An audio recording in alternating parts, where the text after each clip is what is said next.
putting together a presentation is more than a series of slides. It's How are you taking them on a journey? People love to be on journeys. If you don't love yourself and love your story, you will never be able to tell it effectively.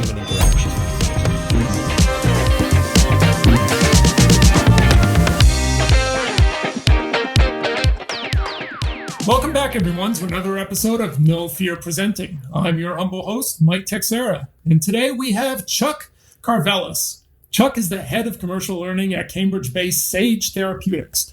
He's had over 20 years of experience in sales leadership, and corporate learning, right, Chuck? That's right. Has leveraged a unique creative arts background. We actually met each other 30 years ago in summer stock, which, if you don't know, is an experience like none other, where you go to a remote place and you practice theater for a summer. He's turned that background in the creative arts into a rewarding career in biotech. Welcome, Chuck. How are you? I'm living the dream, my friend. It's nice to see your face.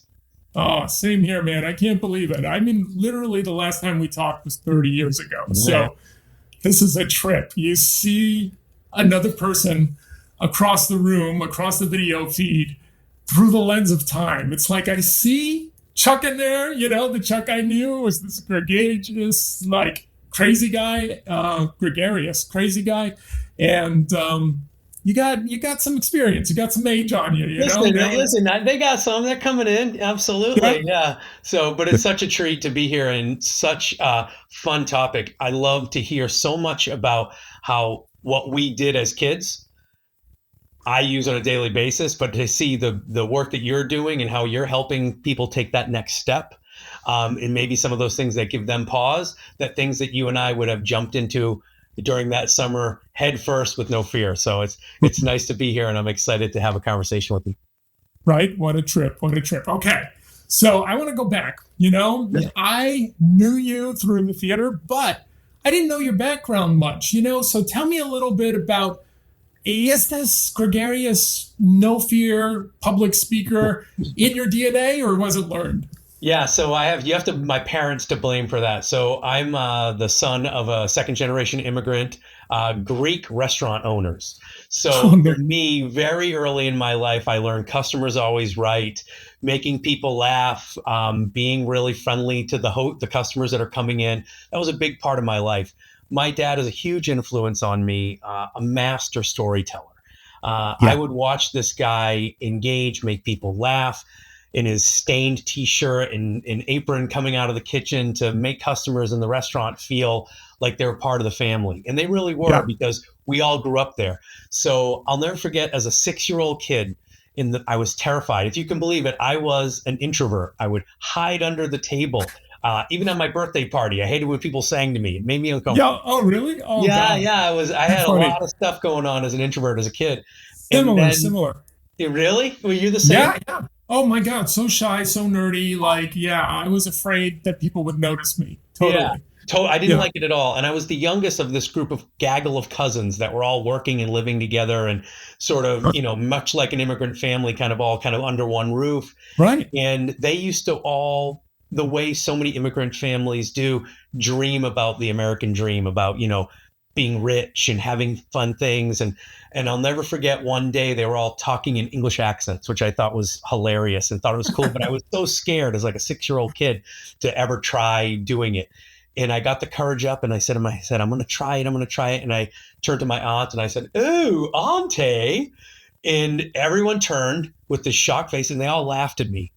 And it was that moment, I can remember it like I was there right now. It was that moment that made me realize that, wow, being outgoing, being funny, being engaging will get you attention. It will draw people into you. And that was kind of the start for me. I never really did theater and stuff as a young kid, but around the house and around the restaurant, it was always playing and laughing and telling stories and engaging in skits and stuff like that. So that's where my kind of childhood evolution came from.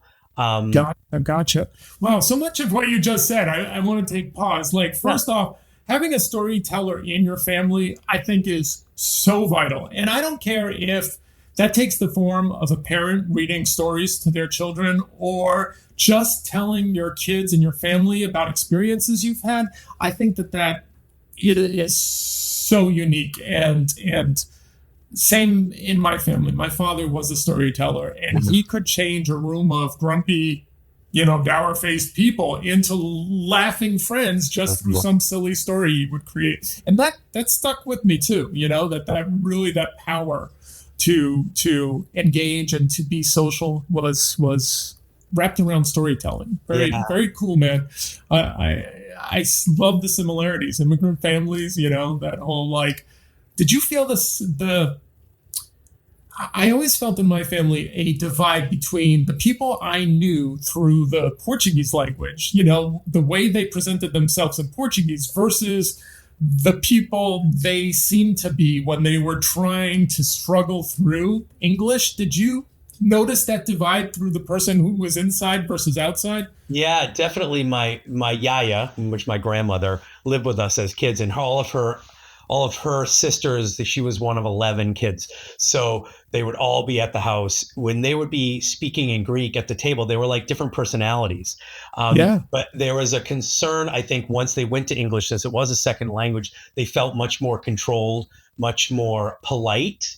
They let other people lead the conversation. But the moment those English speakers would step away, they became this gaggle of teenage girls again. Even though they were all in their 60s, 50s, and 60s at the time, they became these gaggling, very different energy, to your point. My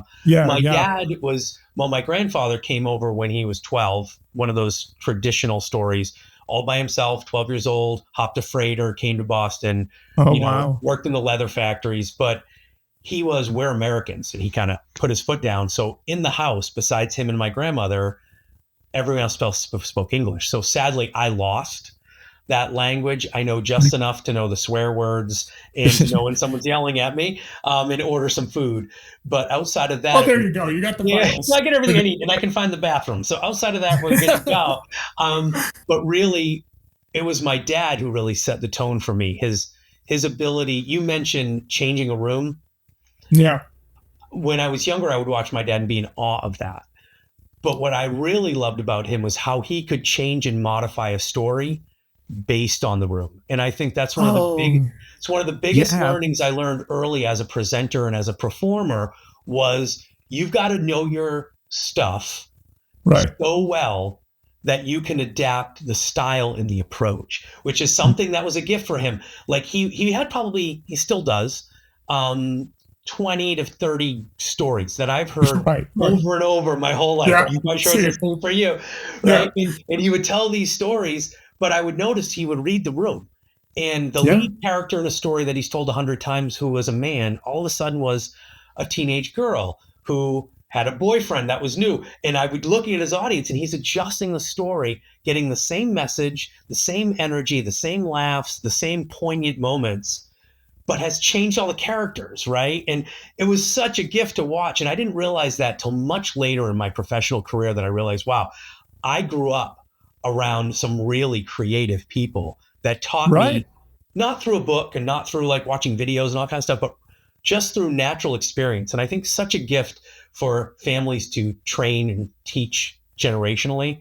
It's really a powerful thing, and I'm blessed to have grown up in it. Really, yeah.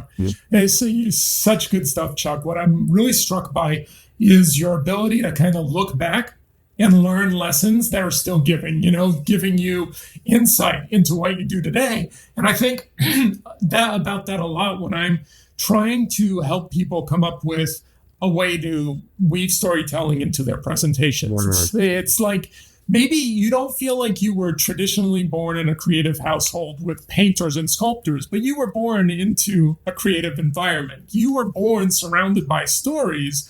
And how did that make you feel? Now, that feeling, how does that now apply to this business context? Yeah. And that's the story you need, not some story unrelated, but it's like mining that background. Such great stuff, Chuck. Exactly the kind of mind I would picture someone in your position having and leveraging. Great stuff.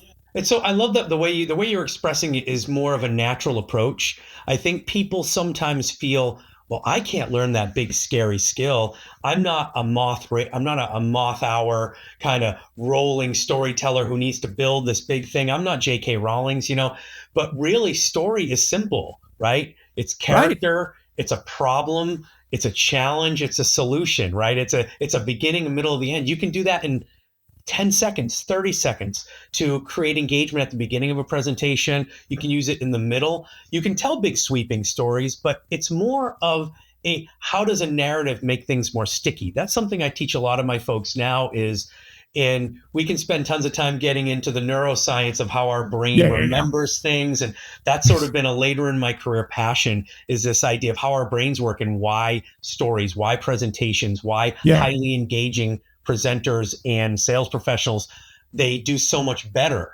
in the world. And the reason is science, right? It's that when you tell a story, more parts of your brain light up than when you just give information.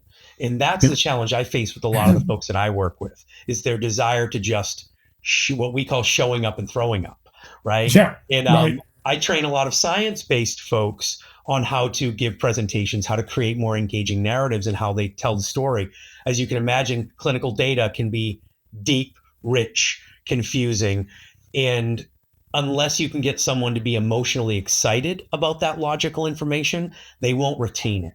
And that's where I think presentations, storytelling has that power, where a lot of just straight up, let me show you these slides, or let me do this, or let me give you that data, doesn't have the same impact. And the reason why I can remember all these cool things, Mike, is because I have made those emotional connections to those things. So they're still fresh, like I was there yesterday. Right. And I would imagine, by your interest in the science behind storytelling and your audience being scientifically minded, you being able to pull out, well, here's the science, actually is another way to make information accessible to the audience that you particularly have. Would you say that's true?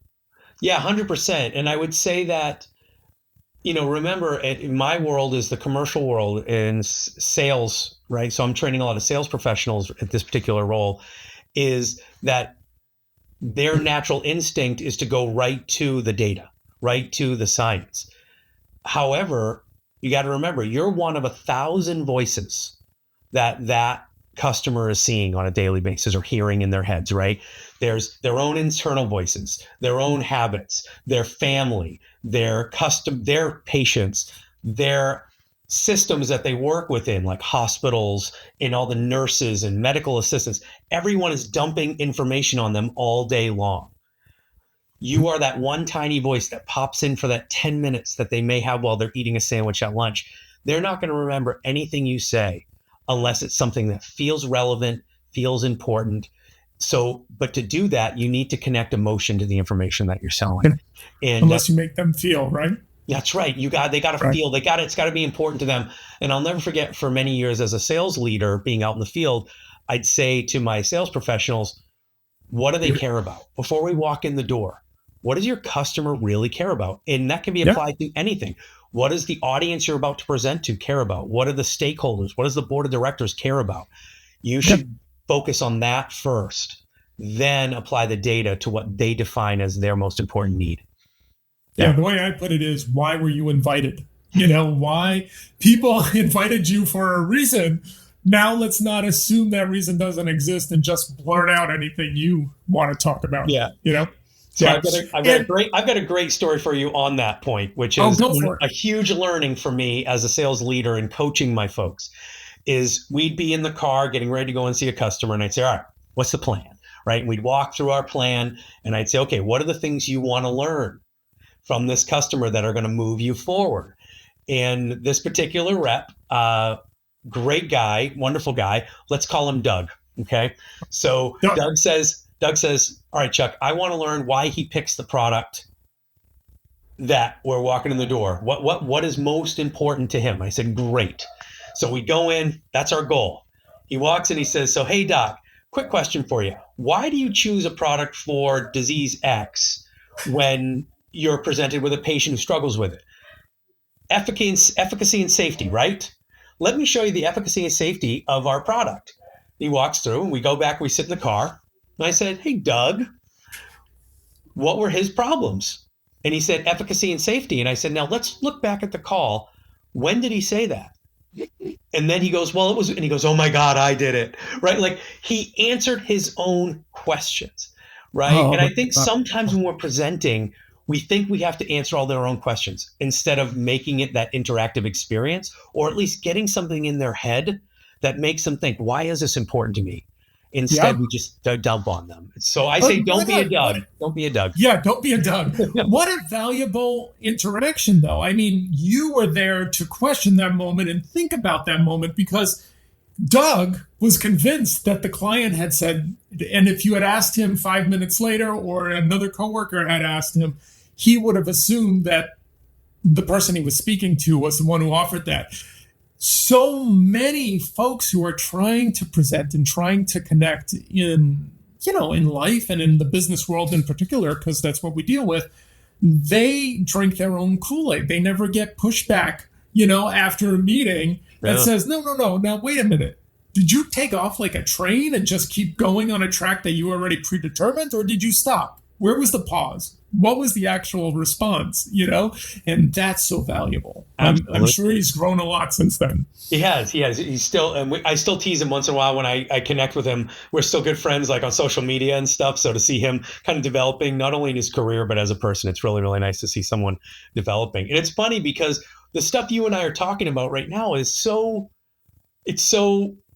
intuitive to folks that grow up in a world where we're trained to listen. We're trained to engage. Right. We're trained to build a narrative to the work that we do, right, with theater training. When I first kind of came out of that world and came into the biotech world, which is a whole other story, I was just shocked by how few people were equipped to be highly effective at human-to-human interaction. Yeah. It's just a very, very strange evolution. And now to have a career of helping folks do that in a more effective manner, it's extremely rewarding, because it's not to make them laugh. It's not to make them think about what Shakespeare meant when he said this.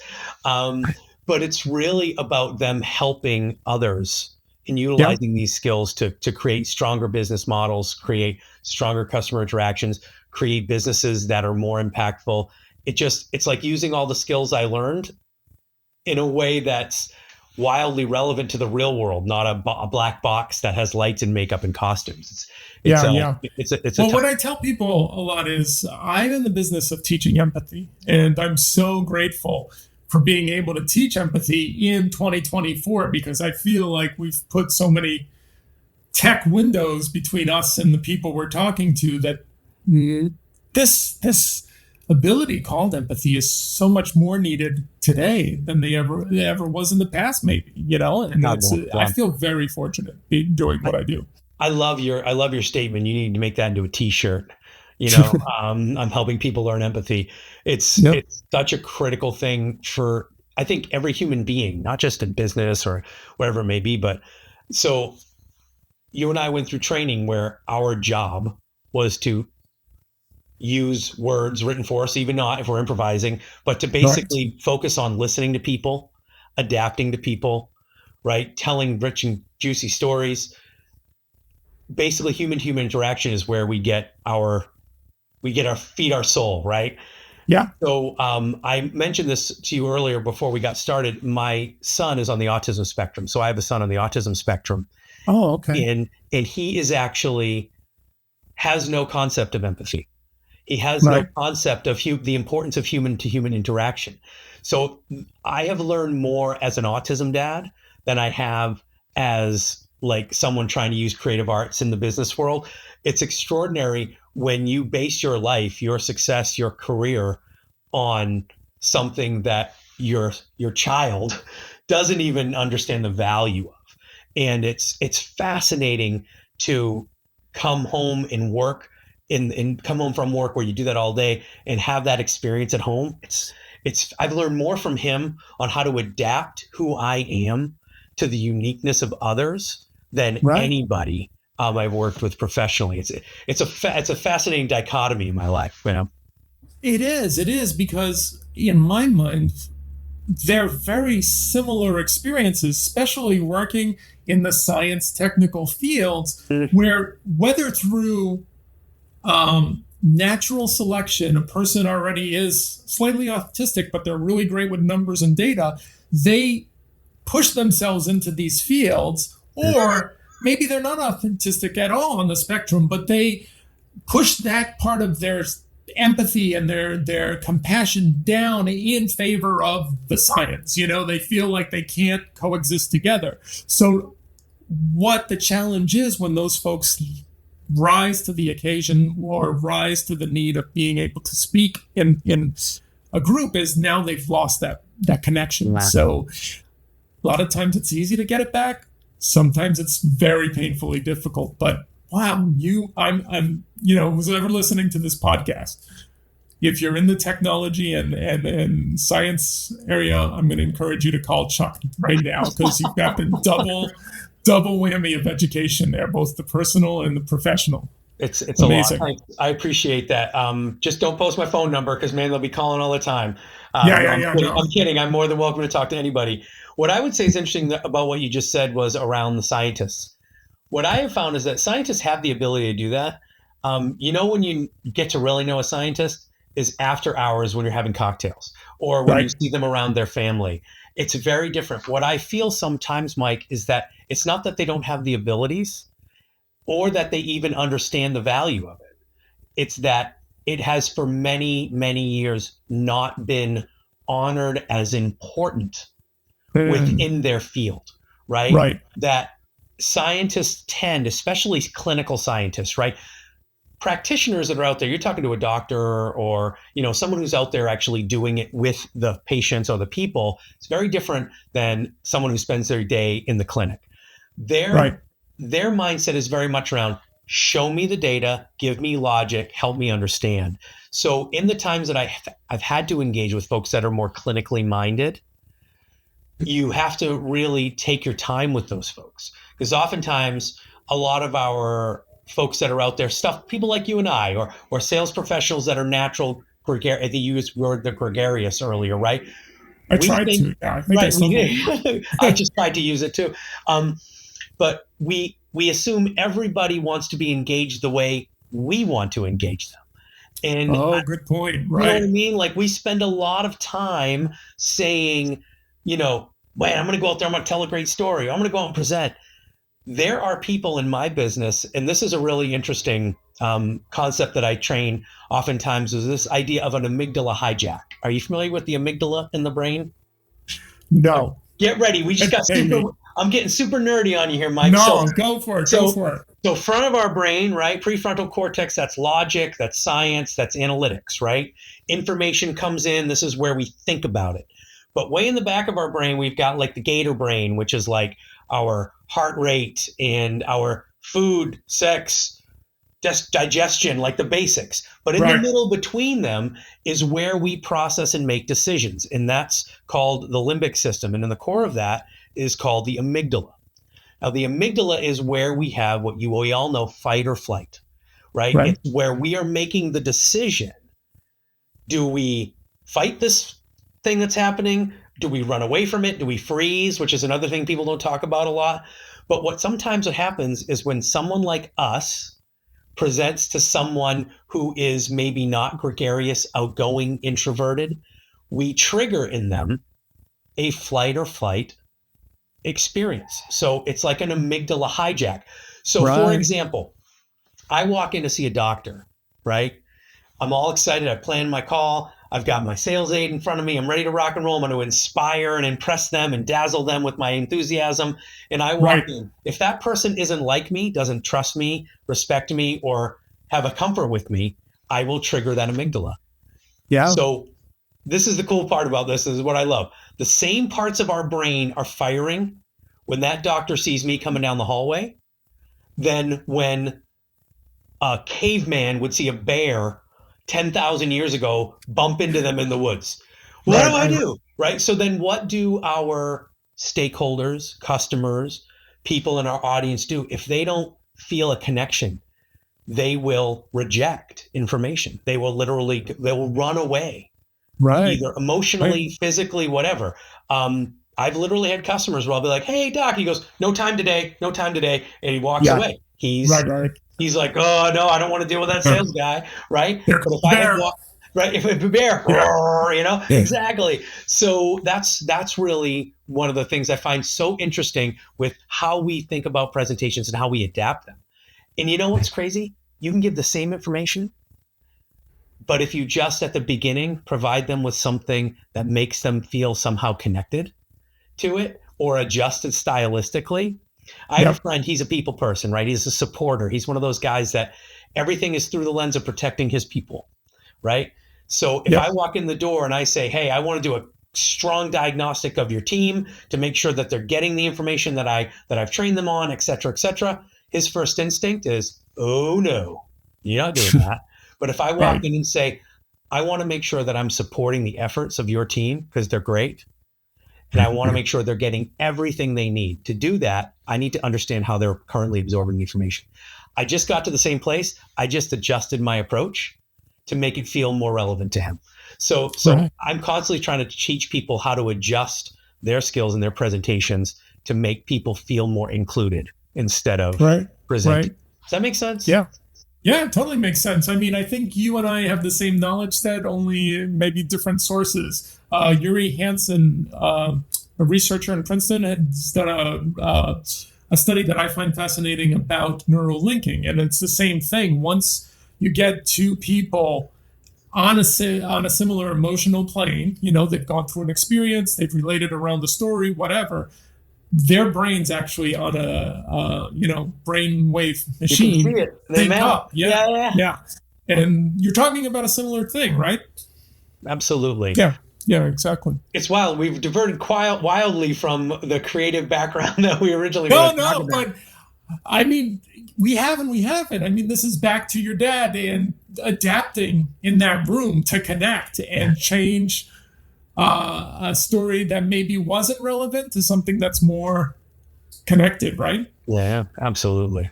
All right, so we are flip-flopping around here, but let's go back to the personal. Now, this was in Gloucester, Mass, right? That's where your family's restaurant? That's where I grew up. Yeah, that's where I grew up. And I got my undergraduate degree in theater in Salem, Massachusetts, at Salem State University. And then right from there to West Virginia University to get my master's degree. I met my wife there. I say that's the best thing I took out of West Virginia was my wife. So Christina and I have been together. We'll be celebrating 26 years of marriage actually in September. So it's kind of crazy. Yeah, thank you. That's great. We got two beautiful boys. My older boy is a freshman in college this year at the College of the Holy Cross in Worcester, Mass. Wow. Yeah, and then our younger boy is going to be 16 next month. He's on the autism spectrum. His name is Xander, so Nick and Xander. Best story about that is my wife said, I don't want their names to sound too Greek because she's not Greek. So she picked both names, Nicholas and Alexander. And I said, great. Let me introduce you to all my cousin Alexes and all my cousin Nick. Yeah. Now I got to break you to the news. Yeah. That's right. Yeah. There's not a lot of names that sound great with Karvelas. So those ones seem to flow well. And but then right after graduate school, we spent kind of a year going around teaching kids classic literature and doing through theater, which was an amazing way. If you want to learn. Now, there's a training ground. Yeah. If you want to learn if you can spend the rest of your life with somebody, spend a year in a van, living in a van with them. Then you're going to know, man. And learning. I was talking about trying to teach little kids classic literature. Their eyes must have glazed over quickly. They did. We did like, what did we did? We did Christmas Carol. We did Treasure Island. We did things that were like that they read it in school, and then we would do a show about it, kind of a thing, and then teach them the themes, etc. in it. So a wonderful year with a wonderful partner. And then we spent 10 years in Chicago. We moved out to Chicago. She's from the Midwest, from Minnesota. So when we went to New York to do some work there for a month, she said, I can never live here. It's too much for her. And then as I know, you spent significant time out in Los Angeles. This is not a face built for TV and film. I had a casting director from ABC Daytime one time came and did a workshop with us.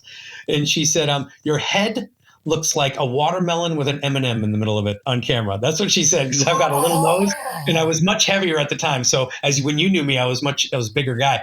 So yeah, she said I like an M&M in the middle of a watermelon. Wow, talk about the lack of empathy. Holy Right, crap. absolutely. Yeah. I was doing a show in Chicago, and I had I won't mention the name because he's still a very well-known Chicago critic. Described me as a beer-gutted Joey Lawrence. That was one of my in the Chicago, like in the Times, man. Like it was tough. It was tough. Oh So man. yeah, but that's all right. Hey, Joey Lawrence, fantastically successful guy. Yeah, So there you go. right, There you go. but so we went to Chicago and worked as professional actors there, running our own little theater company and performing all over town. Yeah. Yeah. And so how did you go from theater into the position, into the career that you're in now? What was that like? Well, gosh, that is, if I can tell you how many times I've told this story. So I was just Tell like me one more, please, Chuck. Yeah, I've so many times with all actors, you have to have a side hustle, a day job. You're making enough money, but you have enough flexibility. Usually it's in an office as a temp or waiting tables, which is very, very common for a lot of my friends. I grew up in the restaurant business and didn't want to do that. So I started temping, and but we all look for that elusive white whale of a job, that day job that allows us, like you and I now, to do what we do naturally. And get that kind of feedback, that enjoyment, that pleasure we get out of performing. So I was going through a thing called the Chicago Reader, which is like used to be for everybody who's born after 1985. Newspapers used to be what the internet is, right? It's like that's where we would go for our information, right? A section of the audience just went, "What? What?" Right? It's something to hold in your hand. That's right. And it was a free newspaper that they would post all the auditions in and things like that. So I saw this very strange audition post. It was at a place called the Shed Aquarium in Chicago, and they were looking for actors to audition at the aquarium. So if any of our friends are from Chicago or have been to the Shed Aquarium, it is this amazing big space that has an entire area called the Oceanarium, which is marine mammals. So you get to learn all about marine mammals. So I went to the audition because it was a day job. They were looking for people to be in the dolphin show. So Mike, what I did is there was a couple hundred people came out. Of that, they handed about a dozen of us a 5-page document that was single spaced, and I believe at that time on a dot matrix printer, and it was single spaced, and it was all highly scientific information. And it talked about conservation and animal husbandry and genus species and all these types of things, all about these beautiful animals. So I went home and I had 2 days, just like we do usually as an actor. You're like, made the audition. When's my call back? So I looked down and I'm like, you know what this reminds me of? It reminds me of Shakespeare.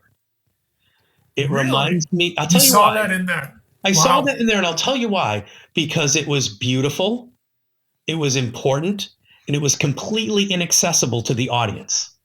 Right. So 2,500 school kids, 25 moms and dads and bus drivers would come in every day and watch these shows. And this was the script they were giving them. So I totally figured out very quickly why they were looking for performers.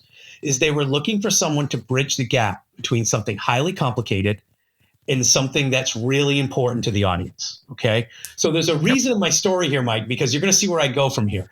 So I get the gig. I get the gig, right? 40 hours a week, 5 days a week. So I did that show 5 times a day, 5 days a week for 5 years. So when you do the really yucky napkin math, I did that show for about 7 million people. Okay. So what I realized is what I loved about that was I loved seeing how what we were sharing with them was inspiring them, getting them excited, and most importantly, changing their behavior. That was the goal. The goal was to believe you were connected and know that you could take conservation actions to change and support the lives of the animals in the wild that were like these. So the reason I say we're all looking for that white whale job is because literally I spent 5 years with beluga whales. So literally my white whale job was an actual white whale, right? So we're 7 years in to kind of our life in Chicago. And my wife gets pregnant. I'm working at the aquarium. Yeah. A job that'll feed the soul, but not feed a family. Congratulations, you now make $31,000 a year, right? But I loved what I did. So theater background, having this incredible experience at the aquarium, I said, man, I can't go back to like a job that's going to just make me miserable to make money. So I read a book early in my acting career called The Artist's Way. And if you haven't read it, it's really about you discovering what your creative side really is. So I went back to that book, and a big part of it was journaling and asking a lot of questions of myself. So I kind of came to a realization through that book and working with a mentor that no matter what I did, every day I had to tell stories, as you've seen in this exhausting time with me, I'm quite sure. And then the second thing is I love light bulb moments. I love it when people are like, bing. And more than anything, what drew me to the aquarium, what I liked about that, the payoff, was that people did stuff based on the information I was giving them. And that's what I loved about theater. I loved the storytelling, and I loved how we inspired people into what we call in the theater catharsis, right? To feel something different and to do something with that feeling, right? And so I just started talking to anybody who would listen to me about who I was as a person. And I just started saying, I'm a storyteller who inspires people to change behavior. How would that fit into your business? And the feedback I kept getting was sales. You should talk to people about sales. So I tried it, and I wasn't good at the sales that I picked, which was like a widget, go sell a widget, right? Get a contract. I didn't like that, but I had a friend who was in pharma sales, who worked for a large pharmaceutical company. And he said, put a suit on, let's go for a ride. And I spent a day with him, and I said, all you do is try to convince people to think differently about something and tell them good stories and talk to them about patients and diseases and how they can help. How do I get into this? And luckily I mentioned I was Greek earlier. Greek people really support the Greek community. So I had a cousin of a friend of a cousin who got me an interview, and I got lucky and I got the job. And I instantaneously realized, Mike, oh my gosh, I am more prepared for this than any of the nurses or other salespeople who sold copiers or rental cars. I'm more ready for this than anybody else. Why? Because I can take highly complicated scientific information. I can make it digestible and interesting for an audience, and I can inspire someone to do something with it. I was tailor-made to do this job. And I went out there and I became very successful very fast. And at first I looked at it as I'm doing 10 little shows a day. Like that's how it was in my mind as an actor transitioning. Wow, I'm getting ready for a show. What do I need? How does it need to feel? What language do I use? How do I present? What's important to them? What do they have on their walls? How can I connect with them? And it was all of my training from theater. I did a bunch of training in improvisation in Chicago. Excuse me. So I was ready for this, ready for anything. So I go in to my first training, and I have to get certified on how to sell the drug. So back in the olden days, we don't do this as much now, but you used to have to do a video role play that then they would then evaluate. Okay. So I'm getting ready to walk in, Mike, and here I am. I don't have a piece of paper with me, but imagine I've got a piece of paper and I'm waiting to go in for my turn to certify. And I'm looking around this room at all these sales professionals, and they're all going like this, Mike. And they're like verbalizing and practicing. And I said to myself, oh my God, I'm in a callback. Like I'm in an auditioning callback. They're giving me, right? I'm so ready. I'm on camera. I'm doing this thing. So I walk in, I do very, very well. That translates into success in the field. So as a successful sales professional, all the big wigs want to ride with you. So I get this guy to come ride with me, and I'm with this customer in Beverly, Massachusetts. I'll never forget it. And cardiologist. And we were talking about the product, and I walk out, and the leader was there with me. He says, what just happened? I'm like, what do you mean? And he said, well, you came in, you guys were having sort of your icebreaker conversation. But you said something about your dad, who I use a lot in my examples, as you noticed earlier, about his health and some of the challenges he's facing. he said he found interest in that. He talked about his family a little bit. And then I don't know how you got there, but all of a sudden you were delivering a message and he was committing to using your product. And I just don't know how you got there. Right. And I said, because it seems so simple. They're just like, you didn't work hard enough. You didn't throw enough data at them. That's exactly right. And what I said to him, and you're not going to be surprised when I say this, I was just improvising. Right. I was listening and building, and building. And he said, oh, yeah, that's right. That's your background. And I said, totally teachable skill. And he did probably one of the greatest gifts anybody could have ever done with me in my career. He said, prove it. Oh, nice. And he gave me a little time and a little money. And I started training sales professionals to use the skills of improvisation to maximize their customer experience. And that got me noticed. I got invited into an in-house training job. I was training product. I was training skills. That led me into sales leadership, which then led me into me going into a company like a total moron and saying, I want to change the way we teach leaders how to engage with their people, because I see them not living up to the level of engagement their reps are doing with their customers. So I got the ability to go out and lead for a while, then come back in and train leaders. And from there, got asked to develop training for product launches. And from there, I got expanded into smaller biotech learning. So come in and build an entire program. And then I moved over for a couple of years into HR learning, which was all about coaching, high-performing teams, leadership development. I did that for a couple of years. And now I'm helping to launch a new product and standing up a whole new training business unit in Salesforce for a small organization in Cambridge. So when I look back about how the heck did I get from there to there, it's very simple. I just found what was most important to me, and I applied that no matter where I was. Right. And that's how I got, because in the end, my curiosity to be better, like we always ask for feedback in the theater, right? And I use literally every day stuff I learned. Like every day I learn stuff I learned in theater. So yeah, long answer to your very simple question.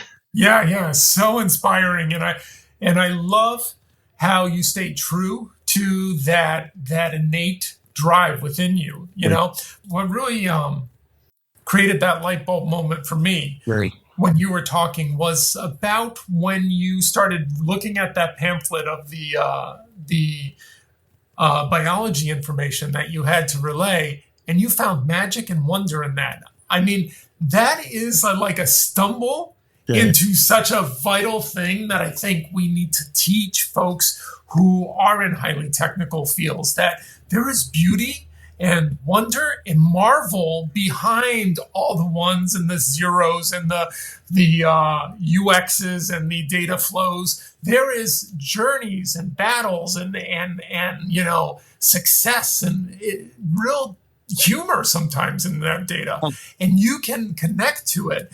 But some folks work so hard at that, and you just kind of made that connection. That's really amazing. Talk to me a little bit about that. How do you see that in your day-to-day? No, that's such a great question. And, you know, it's interesting because so many folks think, well, my audience is logical. My audience is science. My audience is business. My audience cares about, we started here financially and we're here now, or we're here, and we need to know the why, right? But oftentimes people don't think about how we got there and why we got there. But I'll say to people who are highly logical, Mike, and I'll say, do you like when I present information with the bullets? It's very simple and it has a very simple chronological order and it focuses on the science. And they say, yes. And I say, great. How does that logic make you feel? And they say, oh, it makes me feel so good. Right? Like, so regardless if your audience, little shiver as they bite right? Because in the end, how they absorb and process information is still at some point being reinforced by an emotional connection to it. So that's what I always challenge people to think. I say, how is what you're presenting going to change that person's thinking, feeling, and action? Because in the end, that's why we present. We don't present to inform. We present to inform, to do something, to get something, to engage something, be it a sale, be it a commitment to an initiative that you're trying to do. We are trying to get people to think and act differently. But people only act differently when they have a connection to it. So that's what I always challenge. I say, what are you trying to accomplish with this? What are you trying to share? What are you trying to get people to think about? What are you trying to accomplish with this? And they may say nothing on this slide. And I'll say, aha, then why is the slide in there? Right. Or I'll say, you just answered your own question. That's right. I answered my own question. Dang it. I shouldn't have done that. Right. Or does this slide prepare them for what you want to do next? Or does that statement you're making building towards something? And that's when you start getting into story. How are you taking them on a journey? And people love to be on journeys. One of the biggest things I've noticed in my career is that when you're engaging with any stakeholder who really isn't invested in what you're pitching to them or what you're teaching them or whatever it may be, that you get a lot of objections later. And I'll teach sales professionals this. I'll say, if you do a good job of connecting with the customer early, building an understanding of what you're trying to accomplish and what's important to them, if you do that well here, you have less objections to your work later. Right. But if you don't involve them and you do that, you end up having more objections.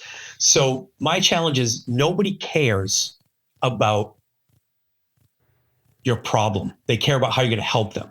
Right. I hearken this back, Mike, for us in our theater world, to any great play or any great movie. Okay. Nobody wants to watch somebody for 2 hours hug a rock saying, this is so hard. But they'll watch a movie that's 2.5 hours long. That's that person and even those group of people trying to figure out how to get over that rock. Right. People want to be brought on a journey. They don't care about you going, I'm so sad. That we get over that really quick. Right. Yeah. So that's what I was trying to, from a mindset perspective. And I think that's what you're getting to here is when you're looking at stuff, what's your mindset as you're prepping, as you're preparing? So important. Right. Yeah. That's kind of where I feel I always try to suggest is, what are you trying to get done? What are you trying to change in them? And then what's your mindset and how you approach it? I say this all the time about the rock, hugging the rock thing. Say, what's the difference between a roadblock and a hurdle? And I'll answer my own question here, Mike, because I want to keep things moving. It's you. It's your mindset. It's your perception. Gotcha. Yep. A hurdle already has innately built into its definition that you need to get over it, right? It's got action potential, where a roadblock is something designed to stop you. So mindset is so important. Think about things as action potential. I just want to stop here. I love that phrase. We're getting that made into t-shirts. All right. That's a great t-shirt. I love that. I'm wearing my kindness t-shirt today. So that's a nice one. Yes. Yeah. So I love that action potential. That's great. Let's face it though, Chuck, there are a lot of technology and data companies and science companies out there that don't have formal training like this, that don't take the time to teach folks how to relay this information in a compelling way. How did a company like Sage go about actually creating a program that helps their people relay this information better? It's a great question. So I would say, to in all due respect to the healthcare industry, healthcare is light years ahead of many other industries when it comes to strategic approach to customer engagement and human-to-human interaction. I would say that the natural tendency is to show up and give information. But what I find is that what we did is there are plenty of companies and partners out there that you can work with. Many people in our industry will build their own. What I find is that if you talk to customers, they'll tell you how they want to be engaged, right? So learning from your customers is really, really important, even when building out from this. However, what I would say is this, and this is really more of a sort of Apple Steve Jobs approach, which is people will tell you what they want only if they know what they need or they want, right? And that's not me. I'm not quoting him. I'm just saying that innovation is hard to sell because nobody knows they need innovation, because people like habits. Our homeostasis, if you want to get nerdy about science, our bodies are constantly looking into getting into a state of ease.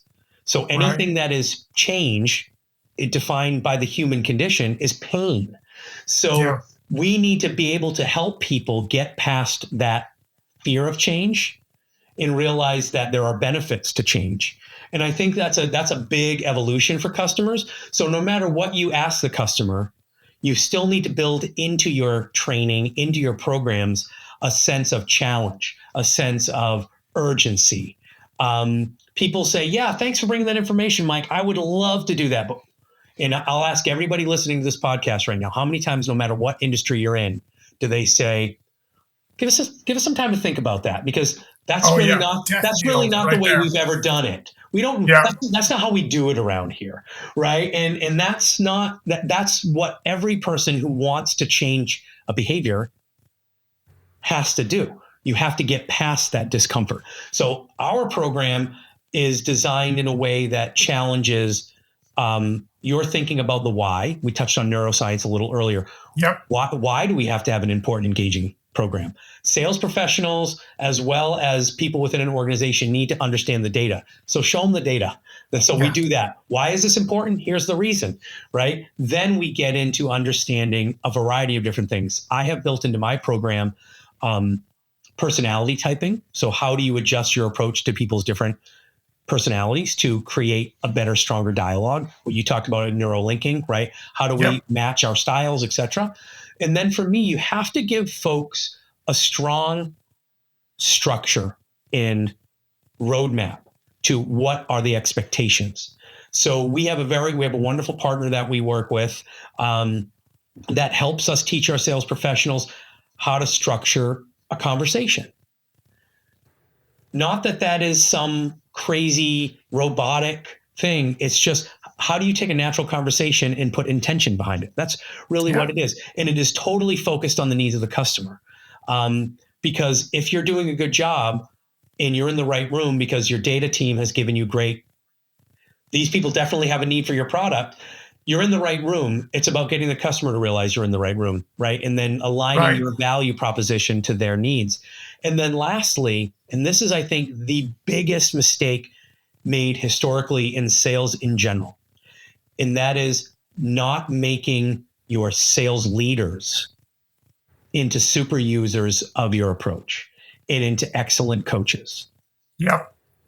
You know, you need that buy-in, and you need those folks at the top to demonstrate how it works and that they believe in it. Yep. And otherwise you're dead. Otherwise and coach to it. So Mike, I've seen some interesting times when the leaders come in and pat me on the shoulder and said, listen to what Chuck says. It's really important. But if I was to ask her that question, she wouldn't know the answer. Right. So coaches need to be super users, just like in any tech environment. You need to pick a small group of ragtag rebels if you're a Battlestar Galactica fan, or rebels, if you're a Star Wars fan. You want to create a group of people who know it so well and have the ability to coach to it, and you want that modeled on a daily basis. That's how you make it sticky for your sales reps. Because remember, your sales reps are your first customer. Your internal customers are your first customer.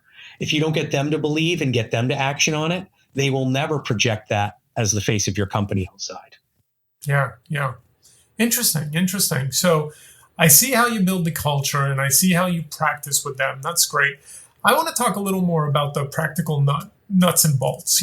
Being a presentation person, I'm curious, do you use slides a lot?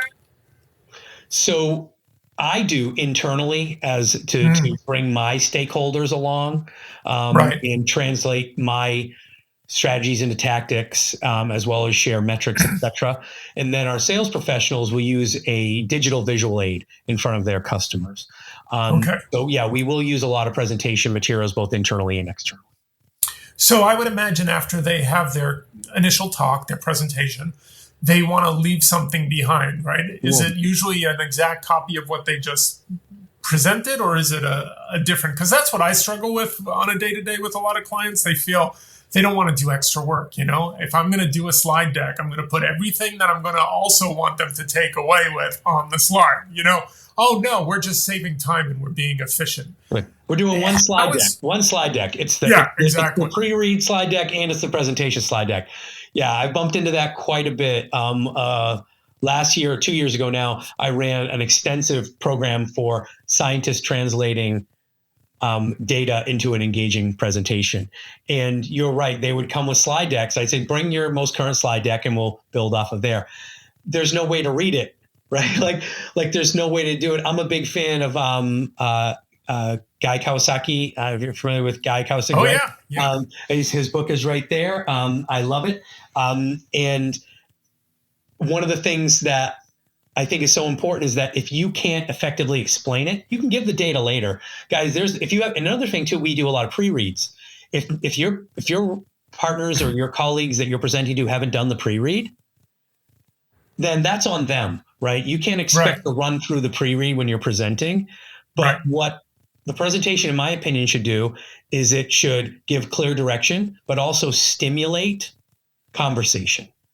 Yeah. And a lot of that you cover in the pre-read, you should have it in your notes. But for me, if a slide's too busy, forget it. I don't even look at it.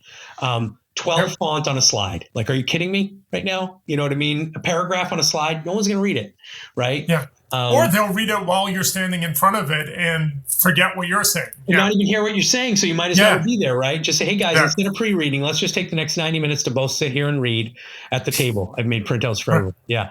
So Mike, the first time I got invited in, I had won an award and for sales, and someone said, we want you to come in. Brag. No, yeah. Hold on a second. Let me rush off. No, it was, I had been roped in to coming in and presenting my business plan. How did you change the business in a way, yada, yada, yada. So I had never done a presentation for a large corporate group. And I was a salesperson who was a theater person at heart, who still, by the way, to this day, and you didn't realize this, but this is a therapy session for me, is I still have horrible imposter syndrome that one day someone is going to say, wait a second, you're completely full of crap. You're just some little actor who is good at improv. You know what I mean? We all suffer from that. We all suffer from that. I have a story for you. Wait a minute. I got to share a story for you. So I went to Emerson College, and some of those folks have done quite well in the entertainment industry. One particular guy kind of knew he was good at set design, but it was kind of a side thing. He went out to LA, found himself getting more and more involved in the art direction. And he said, Mike, I didn't believe that I was actually any good at this until one day I walked in and I put my third Emmy on the mantle next to my other two Emmys. And I went, wait a minute, that's my third Emmy. He had a moment of realization that those statuettes actually meant that he was no longer an imposter. And I love that story because it doesn't matter how high you are in the stratosphere of your in the ecosystem of your company, you can still feel like an imposter, and that leads to fear. And that is okay to acknowledge, and acknowledge to yourself that there's something there that you still got to work through. You know. I'm going to pile on top of that, Mike, because I love that story so much. I was watching a video of Adam Sandler being interviewed the other day, and he talks about the story where he had bought out half of this restaurant for like a party for his friends, right? And in the other half of the restaurant, oh my gosh, there's Paul McCartney. Okay. So here's Adam Sandler, a billionaire, right? I mean, this guy is, you know, he's a legend. He goes, I'm going to go say hi. So he walks over, and as he's walking towards, he sees the second person of the four sitting at the table is Ringo Starr. He gets so nervous, he walks past the table. He goes, loops around the restaurant, sits down with his friends, who immediately start busting his chops.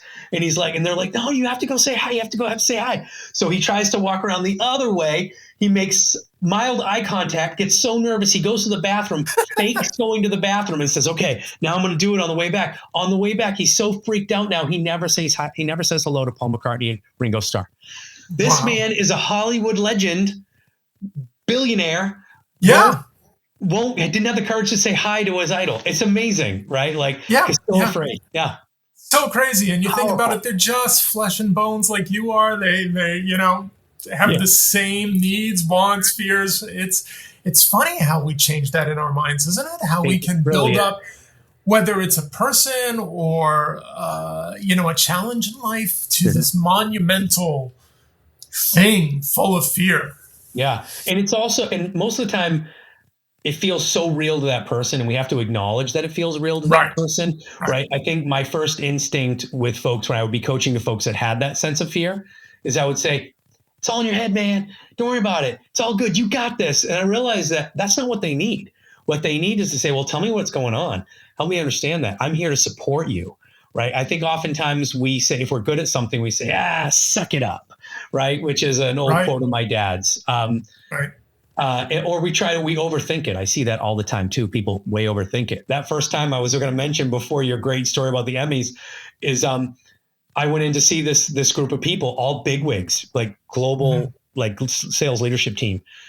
And I brought slides in with me, 60 slides.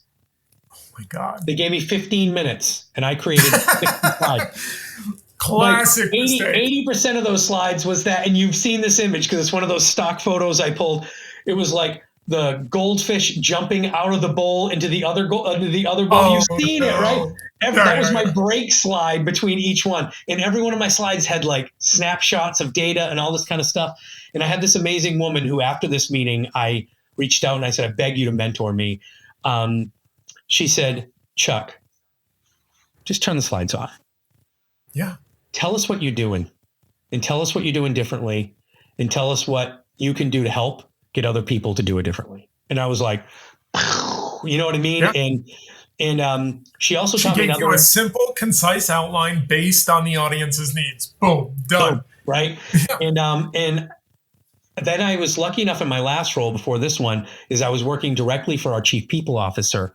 And then I had to adapt and adjust yet again, which is what you give to the leader expects it to be polished. They expect it to be done, not something to workshop. I'd always had buffers in between, right? Where I could throw some stuff on, noodle on it, build from it, etc. But I didn't have that now. So I had to find folks around me. That's my second message to folks is find people around you to help, right? Never send anything first draft to anything, right? Find people around you to help, people like you, people that you trust within your organization that you have no fear of, to get their honest feedback. And then know your audience, to your point. I think it's so critical to know your audience. Yeah. Yeah. Or to at least think about where they're coming from. You don't have to know them intimately, but put yourself in their shoes a little bit, you know?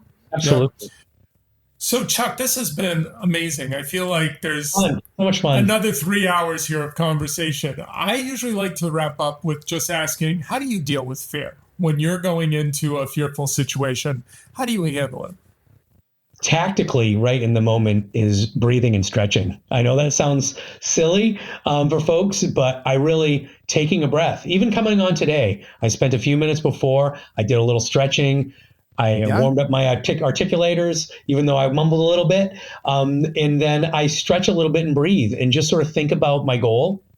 Because I think if I know where I want to go and I've done the work, getting there's the fun part. And just trusting myself, you know. Another thing I do with fear is I talk to people, you know, because for a long time, and I still do this sometimes, I've got that old fake it till you make it kind of mindset that gets you caught. The deeper you get into and the more responsibility you take on in an organization, people are too good. You can't fake it. So you got to be good at what you do. And the best way you can be good at what you do is to talk to other people, learn from them, engage with them, say, here's what I want to say. And then I say it and then get feedback before I ever say it to the person I want to. And then you know what else I do? And you can't see it, but it's on my desktop every day, is that once a year, I collect a collage of all the pictures of my family, things we did that year and stuff. And I make it my desktop because I present virtually a lot. So I have a collage on my desktop of fun things we did, fun things we want to do again. And I always remind myself of why I'm doing what I do. And that really tends to calm me down. So, so I think that's it. That's kind of what I do. Wonderful. Wonderful advice. Thank you, Chuck, so much for your time today. I really appreciate it. Absolutely thrilled, Mike. It's been an absolute pleasure. Yep. Thank you very much, Chuck. Take care. You Keep too. changing minds and hearts. Thanks, buddy. All right. Take care. You too.